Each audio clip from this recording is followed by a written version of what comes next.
We'll call the meeting to order. Agenda review and disposition. Anything to add? Yes, Madam Chair. Under correspondence, I want to add to join the audit report Trish Lindberg's contract for ETC. And then we will need the non-public session, but only for collective bargaining negotiations. Okay. There'll be no personnel in non-public. Okay, minutes of December 4th and December 20th. May I entertain a motion to accept the minutes as written? So moved. Second? Second.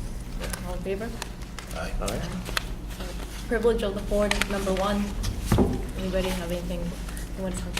I just want to say that I reviewed the budget with Mark and Julie, and I think that Parks and Rec, the $30,000 taken for the budget, I would like to see that put back into the school budget, just because I feel like it's a great program for the students, and I feel like there's an educational piece to it as well, because they have homework and sort of like an extended school day. So I would like to see that put back in the budget. That would have to be done by a warrant. Yeah, I would take the comment, and then we'll discuss the budget. Anybody else? I agree with her. I think most of us do. Okay, anybody else? Principal's report. I left a couple of handouts. The first one is the annual report. One of the things I love doing at the end of the year. It's so many wonderful things happen. It's also posted on our website. And I've also included a handout called Ask, our middle school homework help, which happens in the morning. And Ask stands for, do I have it just right on top of there? Academically Supporting Kids. And this was actually created by Lori Cleary, and I thought I saw her here. She's in the back. Lori came to me this summer and really felt strongly after being in our school for a few years and also having the experience at the high school to develop this homework program. And it's been transformative for us, for our students. The morning time and the structure have been effective in supporting students with homework. The program is voluntary for most students, but for students who are really struggling getting homework in, it's mandatory. Right now, on an average of 15 students attend, with up to over 30 on any given morning, and we are seeing the numbers increase over time. Fridays, they offer a breakfast, a homemade breakfast, and the students themselves are reporting that they really feel welcome. It's not a punitive feeling. It's a safe place. A lot of our students get here at 7 in the morning, and they come here and they're able to do their homework. So just wanted to give a shout out to Mrs. Cleary, but also to let you know that that's going on, and it's a grant-funded program here at school. All 8th graders have completed the challenge of the PSAT, the College Board process of taking a rigorous, precise exam was a really meaningful experience for students and staff, and we are expecting the results sometime this month, in the next couple of weeks. Congratulations to our beautiful stars in kindergarten, 1st, 2nd, and 3rd grades. This year's holiday concert was wonderfully directed by Mr. Stevens and his masterful guitar and guidance. From Santa Bingo to Frosty the Snowman, the audience filled with supportive friends and family were entertained and left with the spirit of the season. Just to share a little bit of professional development that we're doing, on December 6th, we had a team of teachers visit Moultonborough Central School. This is our second. We've been going back and forth. We've developed what we call a collaborative. Their size is comparable to Plymouth Elementary School, and we're at about the same stage in implementing the writer's workshop. We are reading articles together, analyzing student work for what kind of instruction is needed. The collaborative is a great place to discuss challenges on issues like struggling students, scheduling, and supports for interventions. And we're looking forward to expanding these collaborative conversations with more SAU 48 schools as well. We had lots of goodwill toward all at Plymouth Elementary School. On Friday, December 9th, our middle school student council held its annual community service day. Some of the activities included Little Hats, Big Hearts for the American Heart Association, where students they basically were knitting some small caps for students over at Dartmouth. And that was led by Mrs. Stock, who that's kind of one of her personal favorites. We had Give a Hoot, where we had students go around Plymouth doing some beautifying and cleanup. We had the primary read aloud, older students reading some of their favorite stories to the younger students. We had kids making quilts for kids. These went to the National Intensive Care Unit at Dartmouth Hitchcock Medical Center in Lebanon. We did Meals on Wheels holiday surprise, where the students put together little packets for the elderly that included cookies and breads and hot cocoa. And we had baking, and we also had Operation Santa Claus. So it was a very full, packed afternoon, 12:30 to 2:30, and just wanted to give credit to the Student Council Executive Board and Mrs. Stock for their organization. Also, for goodwill, we had the first grade had their annual harvest wagon, and they distributed goods to the community closet. Grade 5 worked with Kathy Crane, our retired 5th grade teacher, in participating in Weaves Across America. Students again were contributing to community baskets. PES was also the distribution center for the Angel Tree gifts, and Mr. Sheehan and Mrs. Carey made sure the coordination of the gifts went smoothly, and that's not an easy feat to do, so thank you for that. And we also were the recipient of some generosity. We had an anonymous donation to our music program. Mr. Stevens is excited about expanding his program to include some ukuleles in the 4th grade. So this donation will make that happen for us. On December 14th, and I brought the book, students in grades 5 through 8 attended the newly released movie Wonder. In 2012, when the book by R.J. Palacio was published, Team 5 immediately adopted it as part of their start of the school curriculum. The story of Augie, born with a significant deformity, but a quick mind, as well as his family and friends, is very relatable. It's about a 5th grade student, and when students become super self-aware of their own differences. This book celebrates authenticity as well as community, and we are really grateful that we had the opportunity to attend this special and memorable movie. So it's all about kindness. It was a great message, and it was really one that I'm glad that all of our kids got a chance to see. So thank you to Mrs. Sanborn for making that happen as well.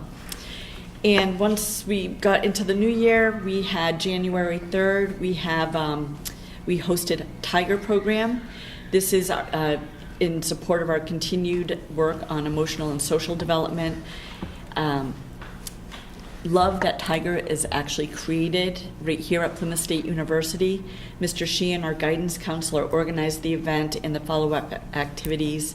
And Mr. Sheehan actually uses their curriculum as a guidance program throughout the year in grades kindergarten through grade 5. And they've been around a long time, but every year I am amazed at how they really capture the students and the teachers' attention, and they just, they modernize it for the, the situations that our students are in. So they do a great job, and we're really grateful for them.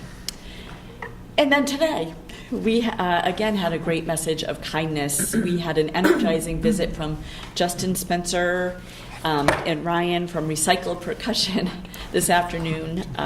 Kindergarten through grade 5, as well as students from Russell and Wentworth elementary schools attended.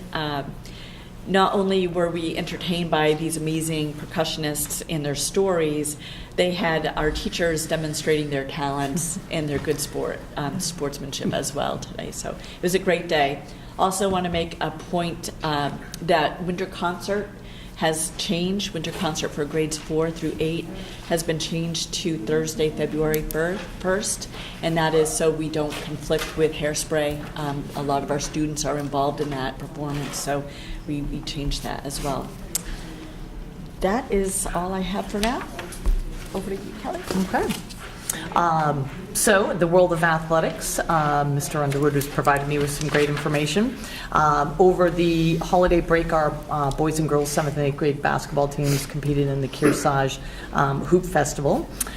So far within the regular season play, the girls have a record of 4-1, while the boys are standing at 2-2. And he tells me that both teams will be taking part in the Lancaster basketball tournament on Saturday, January 20th. And as previously noted, we still have our 5th and 6th grade tournament coming up. That'll be held in February, the 7th through the 11th. And Mr. Underwood updated me with the participating schools, which are obviously PES, Laconia, Winnisquam, Hopkinton, Belmont, and Bow, both boys and girls teams participating, so should be another good event. Our wrestling team opened up their season back on December 19th at the Runlet School in Concord. This was a quad meet, which also included Salem and Wyndham, so some pretty significant size schools. The team had a solid first showing. Matt Cleary led the way with an 8-2 win over his opponent. Jacob Heath and Andrew Como pinned their opponents, and two of our first-year wrestlers, Frank McLean and Nolan Prince, also earned victories that day. And the team is scheduled to compete this Friday at Londonderry, and then they'll travel again on Saturday, the 13th, to the Cardigan Mountain School for a tournament there as well. Cross-country skiing, of course, ironically, on January 4th, their first meet was canceled due to too much snow. But the team does have two meets coming up this week. Tomorrow they'll be traveling over to Plainfield Elementary School in Meriden. And on Thursday, the 11th, they'll be at Great Glen in North Conway. And then the team will also travel to Legacy Park in Bedford on Saturday the 13th for the Sauhegan Sprints, which are pretty fun and exciting to watch. And at this point in time, we know that all these locations should have plenty of snow, and hopefully our temperatures are a little bit more favorable than they have been in the previous week. So. The other piece is that I wanted to have some discussion with you tonight was in regarding safety, and we had our monthly safety committee meeting last Wednesday, January 3rd. One of the agenda items up for discussion was regarding classroom window ID numbers. This was essentially a suggestion that came from the New Hampshire Department of Homeland Security, and it was for schools to be placing ID numbers that would show on the exterior of the building, would show to the exterior of the building for all emergency personnel, and to assist them. And so I had shared some of the following discussion points with Mr. Halloran and Mrs. Flynn that had come out of that meeting. Essentially, I had consulted with both of our chiefs, Casino Clogston from the fire department and Steve LaFave from the police department.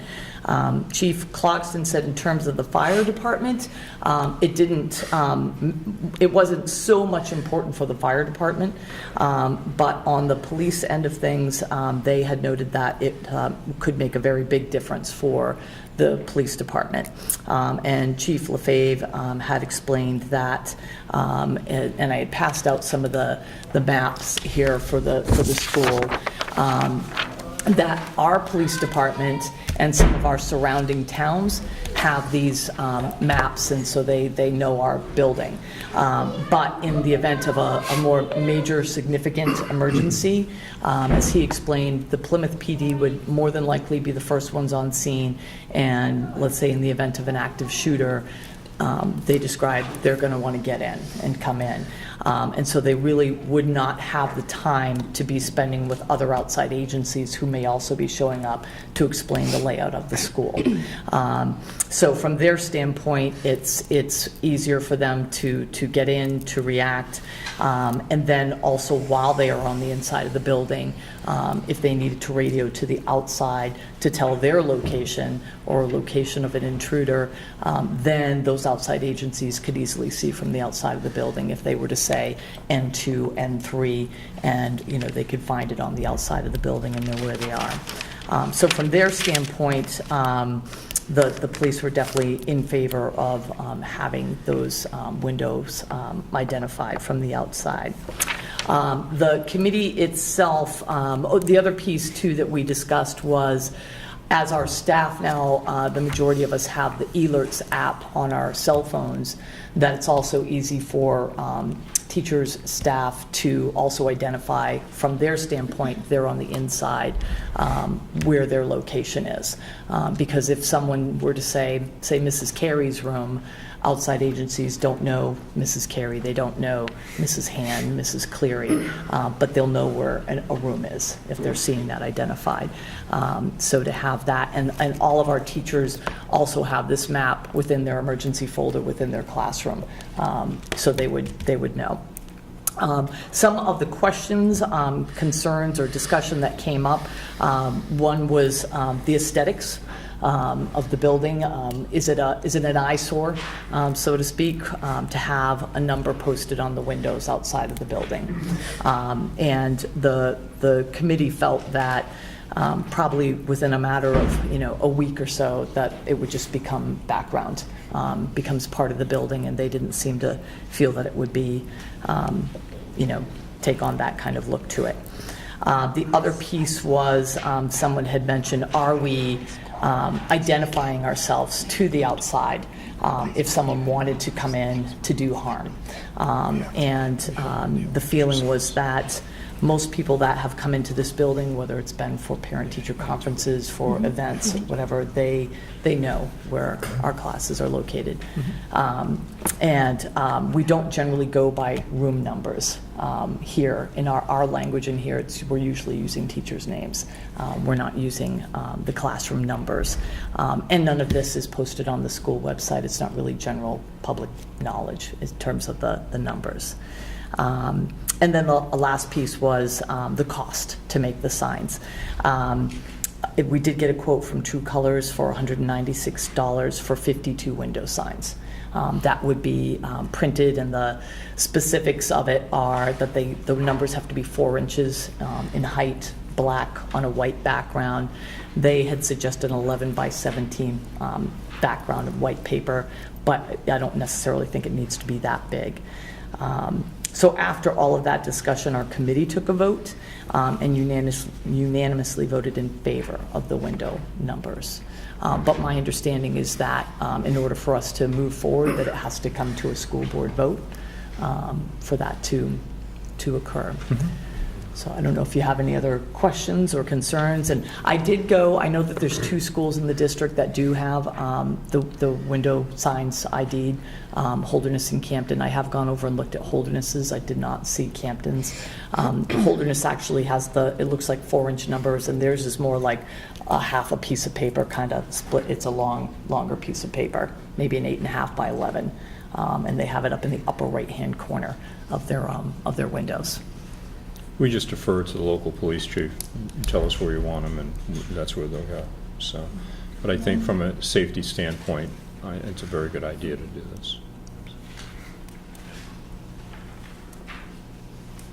So I guess we're looking for a vote from the board. I would move that we approve the proposal to add the safety and push to the exterior windows as Second. proposed.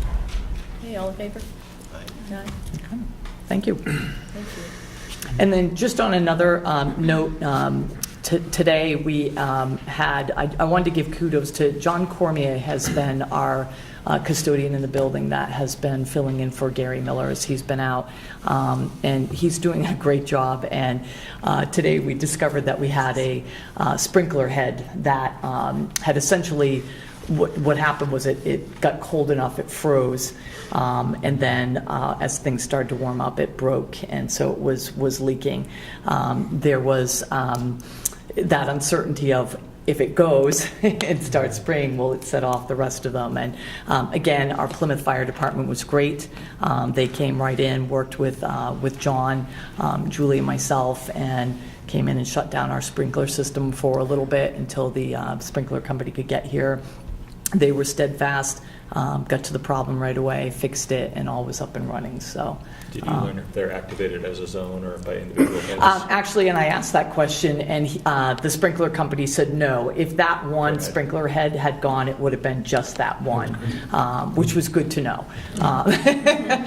So I learned something new every day. But yeah, so that happened. Everybody here responded greatly to it, and yeah, and it got fixed pretty quickly. Everybody was great, but John Cormier did a nice job today, kind of orchestrating that. The high school was ready to accept your kids. We were going to put everyone in the auditorium until everything got settled down here in case it set the alarms off or something. So we would have marched the kids over, put them right in the auditorium.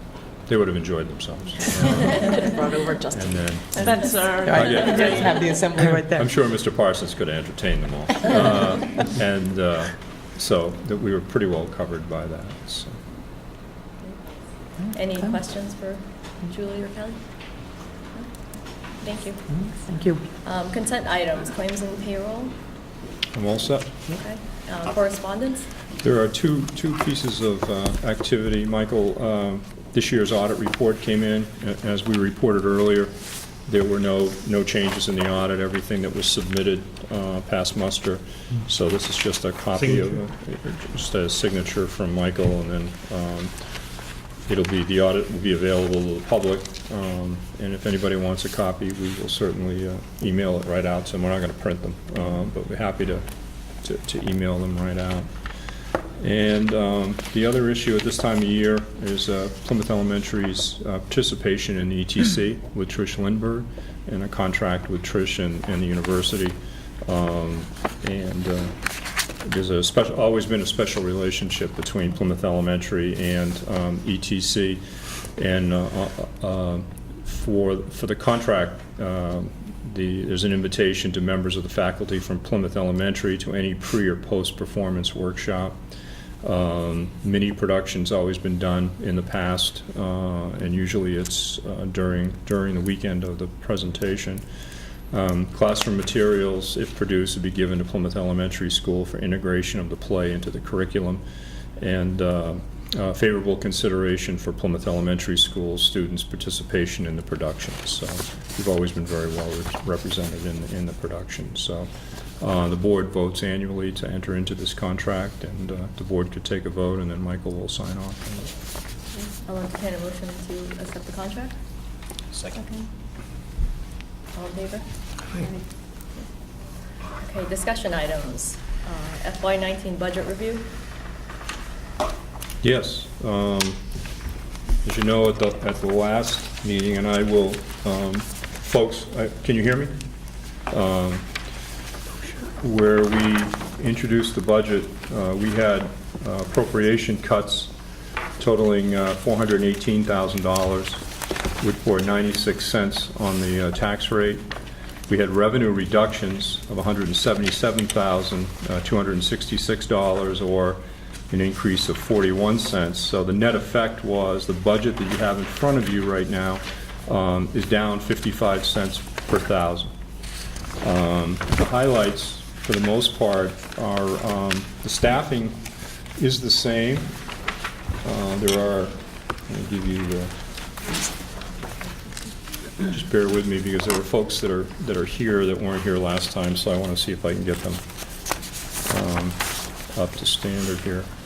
The staffing was the same. There were, in the 1100 account, which is regular education, there are 33.6 positions funded, and that is everybody who is here now is in this budget in the 1100 account. And that is 7.6 specialists. The specialists are art, Spanish, Mr. Lyons in tech, 1.6 in PE and health, tech with Mrs. Panis, an interventionist, and 1.0 music. There's no 0.6 music in this budget. That had been eliminated. Up in the middle school, there are 3 positions budgeted. Grades 7 and 8 obviously have 6. Any flex that you would have up there, we have some flex in grade 6. And I have recommended that we continue on with 3 teachers in the 6th grade. But the board has the ability to go to 2 teachers and do self-contained in the 6th grade. There's no self-contained in the 7th or 8th grade, but you have that flex 1 through 6. That would leave 17 classroom positions. So you could, with the 17 positions, you could have 3 sections of kindergarten, 2 sections of 1st grade, and then 3 sections of 2nd, 3rd, 4th, and 5th. That would get you to 17. There are other grades to look at. You could, and I think you have the population chart in front of you. You could do 16 by going 3 in kindergarten, 2 in 1st, 3 in 2nd, 2 in 3rd, 3 in 4th, 3 in 5th. Or you could go to 15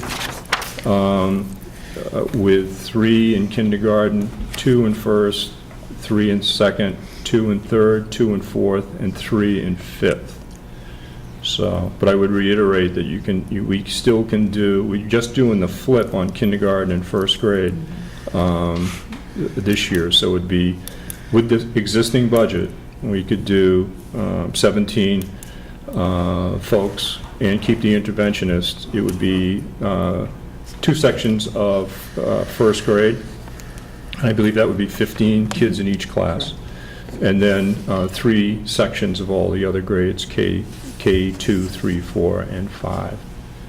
So that would yield you 55-cent reduction per 1,000, or 4.83%. Now, that includes that includes continuing the cut that was mentioned during privilege of the floor. That's $30,000 subsidy of Park and Rec. If you were to add that back in, that's approximately about a 7-cent increase on that. So that would take the budget to a cut of 48 cents per 1,000. So that's sort of the overview of personnel, because quite frankly, that's where the money is. Julie, you want to add to? No, that's, Not including anything with the teacher's contract or any of the other issues we have talked about? No, the teacher's contract's not included, and we had talked facility-wise about doing, over the next 3 years, replacing the sliding walls in the classrooms. There is nothing there. There's nothing in the budget for that. So that's just, that ends up becoming deferred maintenance.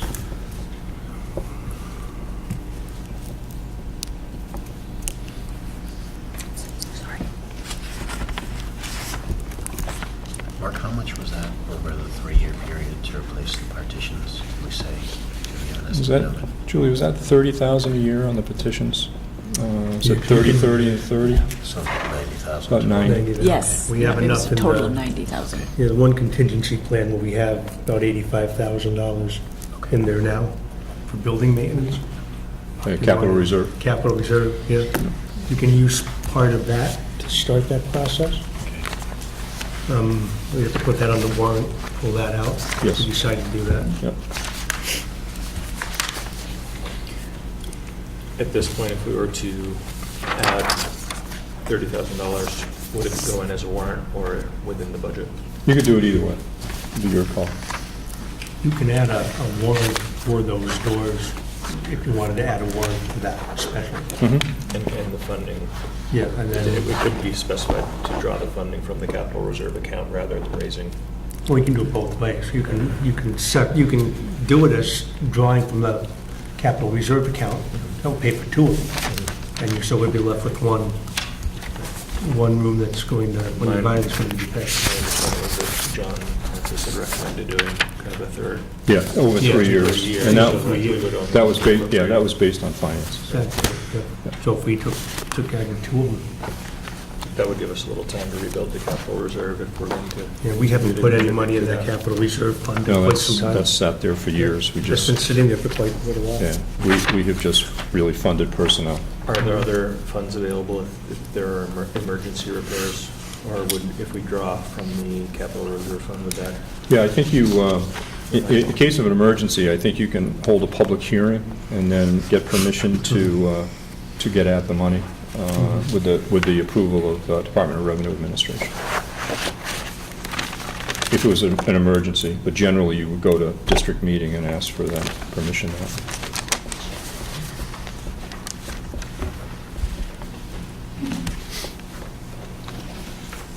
Any other questions or comments? Any other business? Well, perhaps wanna the open board it? would want to hear from Okay, we can do- folks that have, thank you for coming tonight, we appreciate it very much. You may want We'll to open take it some up to the input. floor. Open it up. Yeah. Any comments? My name is Brooke Wakefield. I have two kids here, second and fourth grade. They both participate in the after-school program, so I'm concerned about that. I do think that, I was curious if you could tell us about the history of how that $30,000 became a subsidy that the school provided. Sure. For probably definitely the first and perhaps even 2 years after, we got a subsequent grant. We received a grant from the federal government through the state to run an after-school program. And so it was completely subsidized by the federal government. And then as part of the grant, the federal government phases out and lets communities decide, do you want to take over this program yourself or just eliminate the program? So we accepted that phase-in. So the Plymouth School District accepted the phase-in. Then technically, what was happening is we were audited by the Department of Labor within the state. And they said, if you're using school employees for the Park and Rec program, then anything over 40 hours, you're going to have to pay time and a half for, which really spiraled the cost up. We met with the selectmen, and they were agreeable to then make it a town program, which took those wage and hour issues away from us. So people became employees of the town of Plymouth in the afternoon, so we just had to pay regular rates for it.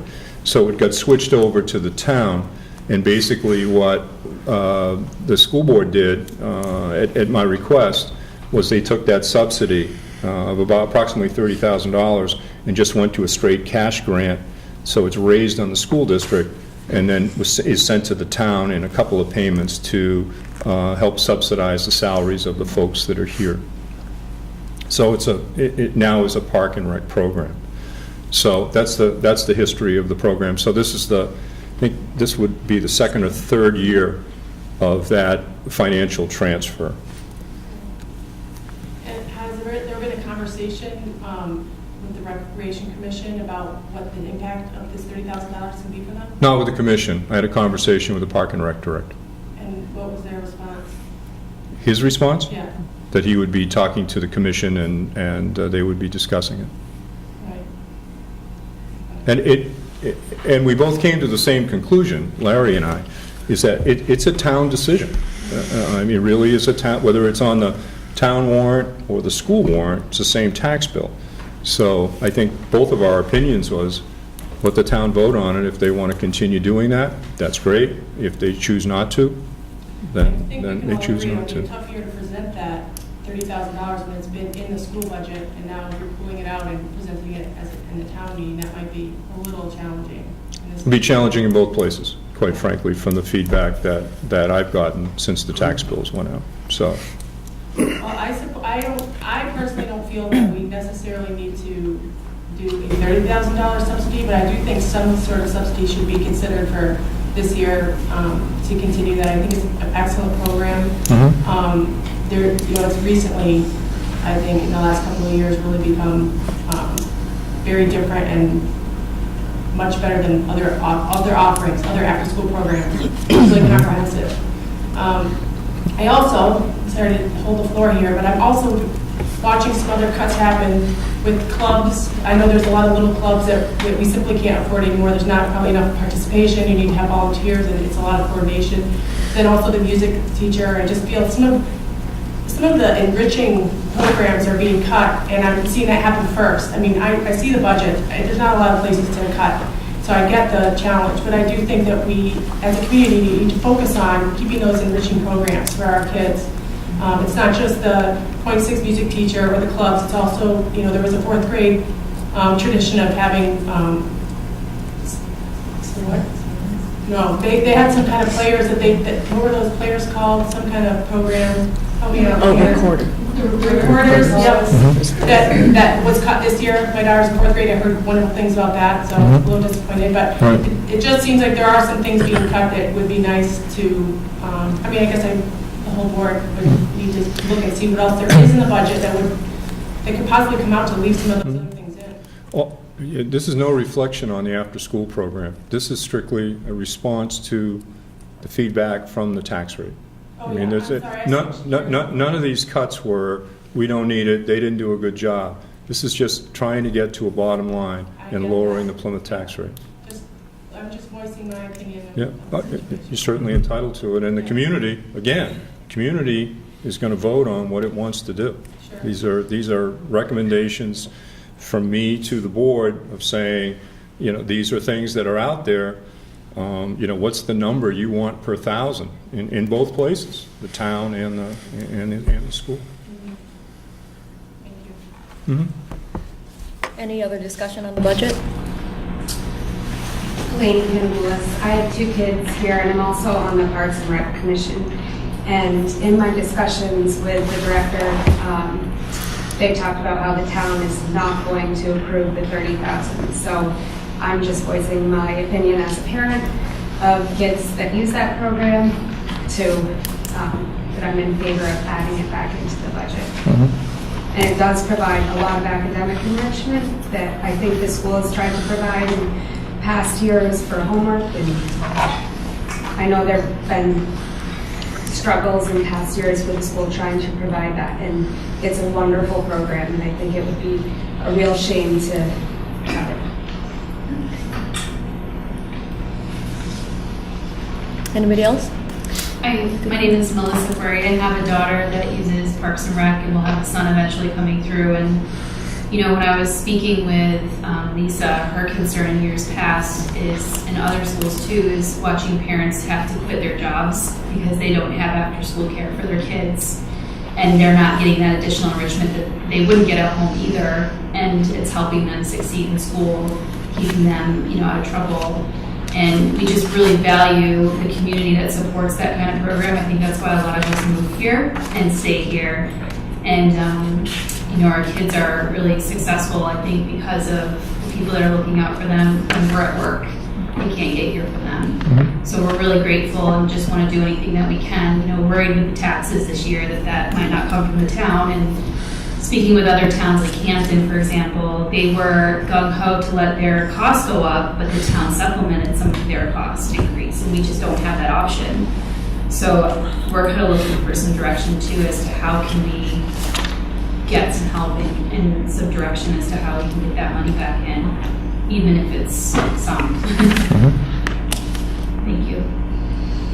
My name is Natalie Alman. I have a daughter in kindergarten, and I'd like to echo what everyone else has said here about how much we value the after-school program. Also, the early morning program. My daughter isn't doing it this year, but did last year, and I know that's a separate piece, but I just wanted to make sure I said thank you for that, because it is awesome having an early morning program. But for those of us that do work, it's really, really, really valuable having a place where our kids can go, and not just to be babysat, but to really have an enriching experience, and to really, just compared to other school districts, I personally work in another school district, and just seeing what this district provides for our kids. We made the choice to move here. My husband works in this district, but we decided we wanted our children to come to this school district as well, because of the different things that the district provides. So I really, really hope that we can find a way to put that back into the budget as well. Any other comments? My name is Brandon Pike, and my wife and I have 6-year-old twins in school, first grade.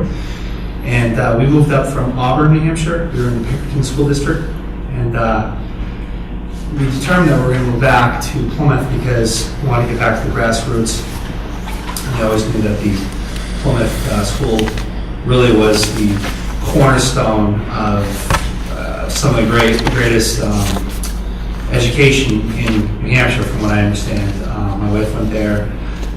She went to high school, but it's just we targeted this place specifically because of the great community that's here.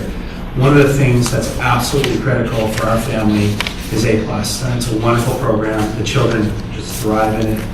It really isn't about these things. Qualitatively speaking, we've got people on that staff that really care about the kids and really have done an amazing job. So I echo the sentiment of that and its importance. So if it's the difference between 7 cents per thousand or what that delta is, I think it is a critical program. So just throwing it out there. Thank you. Other comments? I had a question about the athletic piece. I know in the previous board meeting, it was mentioned that moving forward, some of the teams, if they became smaller, we may look at what sports we do provide. And I didn't know if that's a board decision and what's the cutoff. If we only have 9 participants, we won't be able to offer that sport. Just with the way the budget's running, I'm just curious, will there be a number per se, or will it be sport by sport? Will we talk with other schools and see what we can do? If I may, yes, it is a board decision. There are a couple of things that we look at. One is, can we get a schedule for certain teams? One of the things we're running into, particularly at the high school and all at the JV and freshman level, is many districts are dropping their JV programs and just going with varsity. We haven't done that, but it becomes how many games we can get and how far do we have to travel. So that's a piece of it. Numbers is a piece of it. And what it comes down to in Plymouth sometimes is not whether we're going to have 5th and 6th grade basketball, but are we going to have an A and a B team? And so we may have an A team, but not a B team. And those decisions are based on numbers. And it becomes about viability. How many kids do we have? How many kids will be coming to practice every day? So we do that internal look, and we also look at, are there B teams out there within easy driving distance for us to play? So you may see us not have a B team, but we'll be carrying more kids on the A team because no one got cut. But it'll become about playing time and some other issues. So there's some factors into it, but all of our kids went through those programs. So we're hesitant to cut, but there's a reality of having games. We're particularly looking at that at the high school because you do pay 25% of the high school tab. So we have an issue at the freshman level right now. We're maybe losing a freshman team because there's no one to play.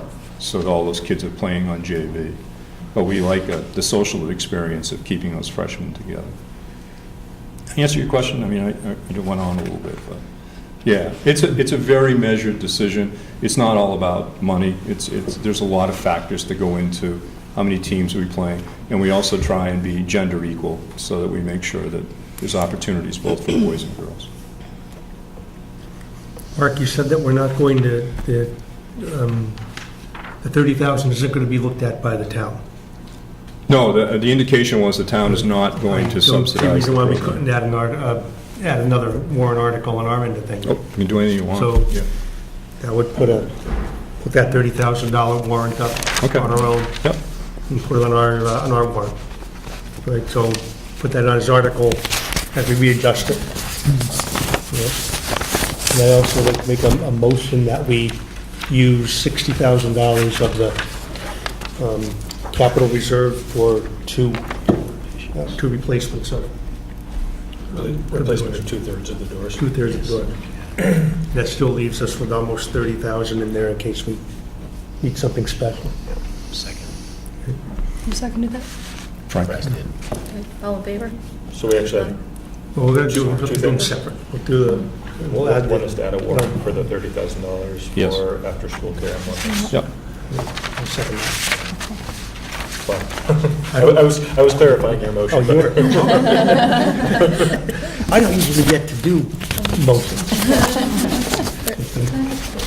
20 years since I've been And putting it in a warrant article versus including it in the budget. So Pardon? the difference between including it in a warrant article versus putting it in the budget. It's not, if it's a warrant article, it's not in the budget.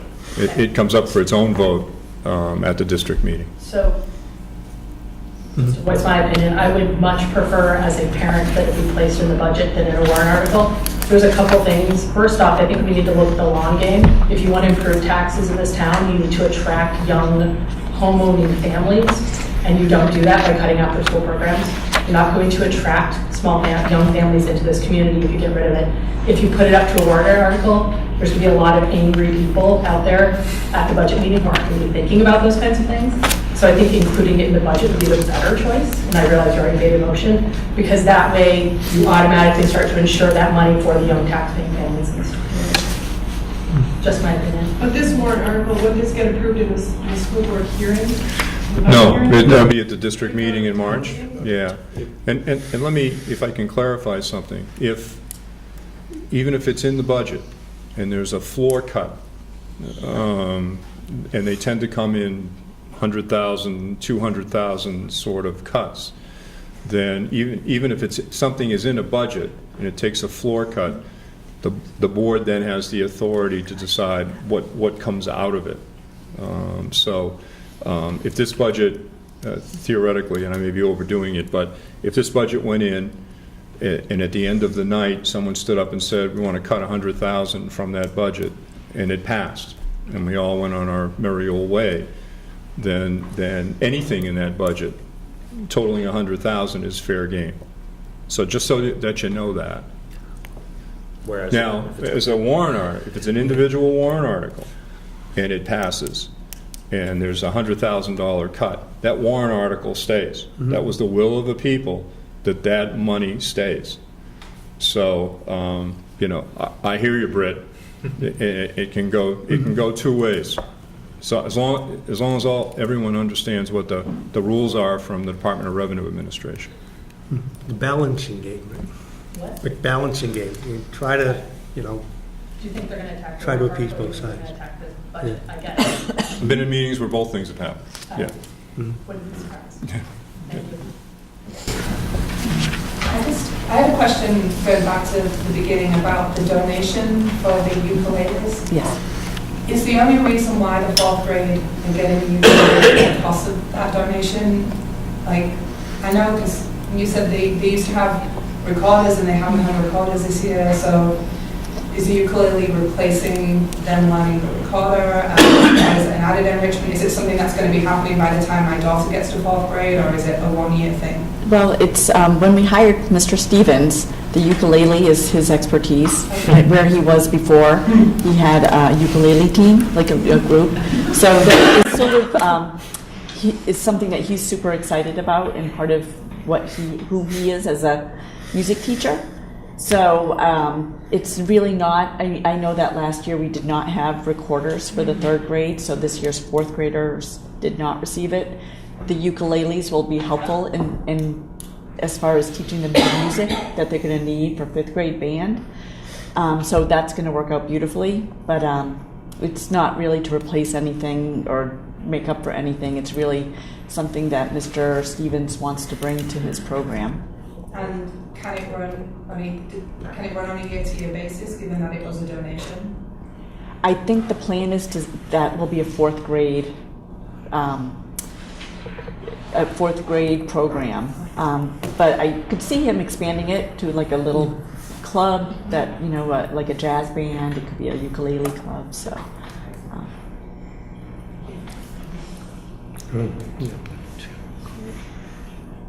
Any other comments?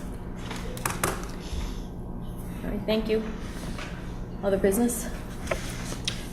Just that there's a draft warrant prior to the board's action, that the warrant articles would be, the first one would be accepting the reports, which is routine, contingency fund of $1,000. If there is a settlement, teacher agreement would be article number 3, and then we'll add whatever warrants that the board decides to, and then the final would be the operating budget. So that's what you're sort of looking at. And then all of this would go before the public on February 5th at 7 o'clock. We'd have our budget hearing in the multipurpose room, cafeteria. So that would be the next time there's a community conversation about the budget. Will be February 5th at 7 o'clock. That's an important meeting. That's a very important meeting. And we have 2 motions before us. Right. That we are. Privilege of the floor, number 2. Any other comments? All right, I'll entertain a motion to go into non-public We're session. going to do the motions first on the warrant articles. I'll entertain a motion for a warrant article to add $30,000 for Park and Rec. Second. All in favor? Aye. I'll also entertain a motion to accept the warrant for $60,000 for the room dividers To be drawn from the capital reserve. from the capital reserve. Second.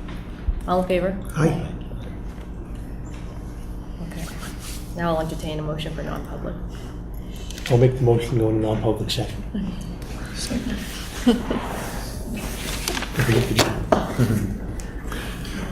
Just so folks know, the board is going to non-public session to discuss collective bargaining with the teachers. And there'll be no other action tonight. When they go behind closed doors, they can only do it for that reason. So there'll be no other public business. There'll be no nominations or anything else tonight.